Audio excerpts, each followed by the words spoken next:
உங்கள் குழந்தையோட பால் பல்ல சொத்தை இருக்கா? சரி, பால் பல்லு தானே சொத்தை இருக்கு.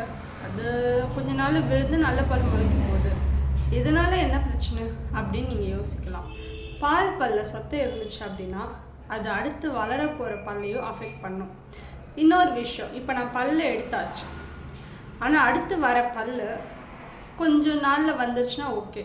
ஆனால் ரொம்ப நாள் ஆயிடுச்சு, ஒரு 6 வருஷம் ஆகப்போது அடுத்து வளர போகிற பல் அப்படின்றப்போ அதோட அலைன்மெண்ட்டு மாறலாம். ஏன்னா இந்த பால் பல்லு தான் அடுத்து வர பல்லுக்கோட கைடன்ஸ். ஸோ இந்த பால் பல் இப்படி இருக்குன்னா அடுத்து வளர போகிற பல் இங்கே இருக்குன்னா இதோட ரூட்டை உடச்சி உடச்சி உடச்சி உடச்சி உடச்சி தான் இந்த பல்லை ஆட்டி இந்த பல்லோட பொசிஷனுக்கு வந்துடும்.